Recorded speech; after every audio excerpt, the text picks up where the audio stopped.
Hi everyone, hope you're doing well from wherever you're watching this channel, depending on your time zone.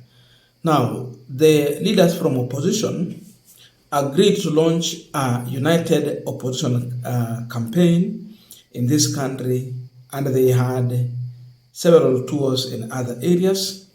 And today is the second day of the united opposition tour of Western region.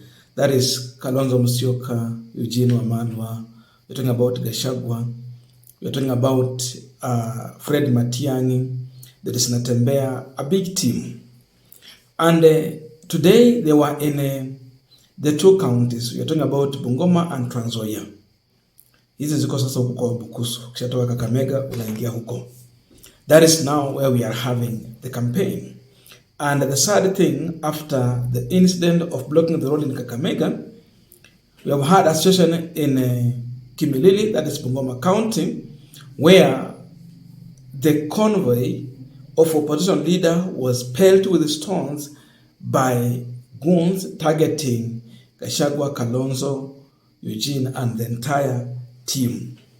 That is now the sad news we are having. Now, I want to believe that those who are attacking these leaders are just goons. They are goons, but in a mission. Seemingly paid goons. That is what people are just concluding, and this is what Gachagwa shared after that incident. The people of Kimilili constituency in Bungoma County have spoken loudly and clearly. Violence and extrajudicial killing has no place in our society.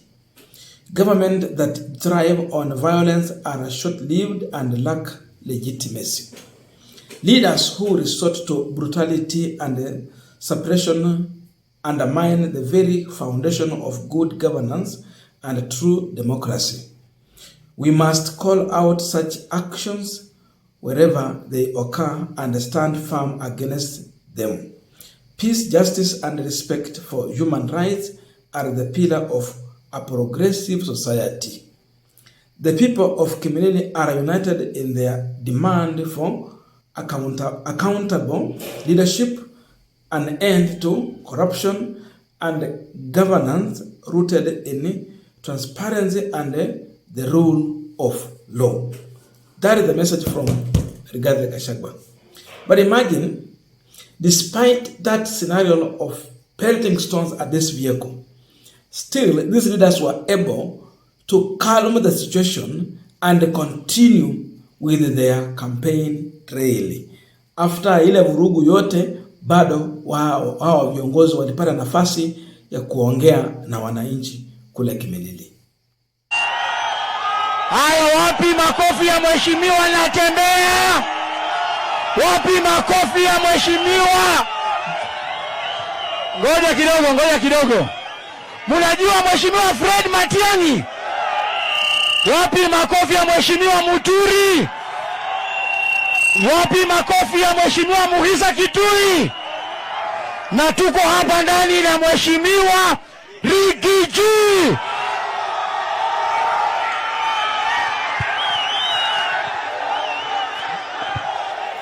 Now, I want us to continue with the panel discussion. Before we go deep into that, I have a quick and humble request. For those who are watching this channel and you have not yet subscribed, please consider subscribing. To our returning subscribers, I must say thank you so much. And again, to all our viewers, please give this video a thumbs up. Thank you so much, and back to our discussion.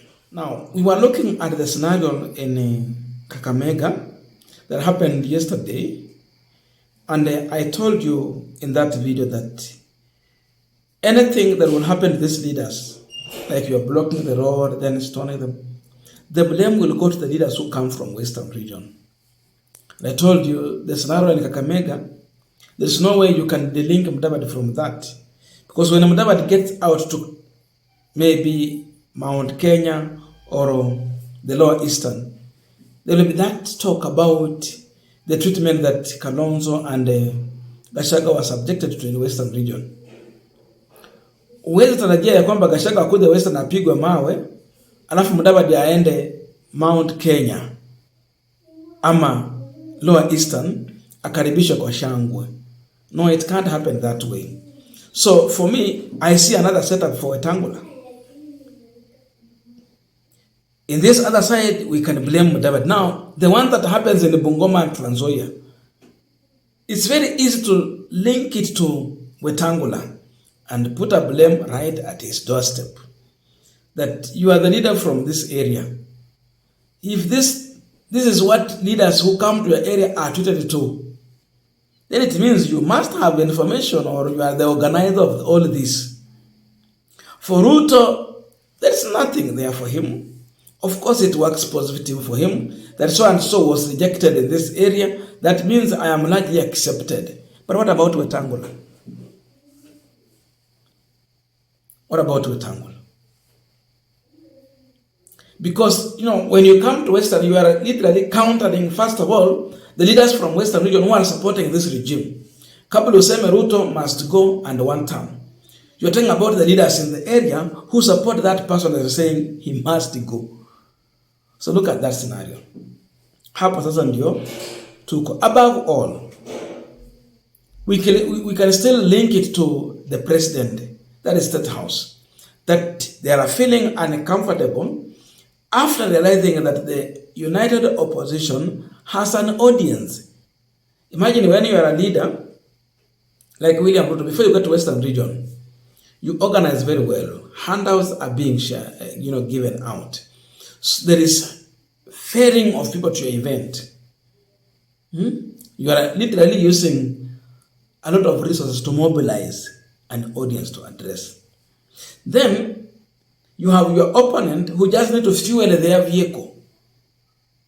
And that is it. After fueling the vehicle, they get to one stopover, they have an audience to address. Another stopover, same thing. So you look at that, it is disturbing to William Ruto. So it's easy to organize goons after realizing that these guys are succeeding. There is success in the united opposition's visit to Western region. Because, in politics, there is what we call perception. Perception matters a lot. And how does perception matter here? When you have people, you can take a photo, you have a crowd. It is super massive. That is perception. The perception is that Gachagwa, Kalonzo, Eugene, Matiang'I and the team have been accepted largely in the Western region. So they are building that perception. The regime is panicked with this perception that is being built by the opposition. So they must look for a way to counter. But the way they are countering this opposition, it is dangerous. It's a bombshell for them. Because I can tell you, after this visit, Kalonzo is going to attract sympathy. Gachagwa is winning sympathy. Natembea and Eugene are winning sympathy. Kwanza itaanzia kule nyumbani. Wakati watu wa Central wakiona Gachagwa anapigwa mawe Western, magari yake yanaharibiwa, wanaanza kumhurumia. That sympathy means even those who did not like him, those who did not subscribe to his political approach, they will sympathize with him and therefore they will support him. Same thing to Kalonzo. Haya, anatembea amerushwa mawe akiwa Bungoma au kwingine. Sympathy inakuja. Eugene Wamalwa, that watu wameorganize kurushwa kwa mawe kwa huyu jamaa ni watu wa Wetangula. Sympathy will win above everything.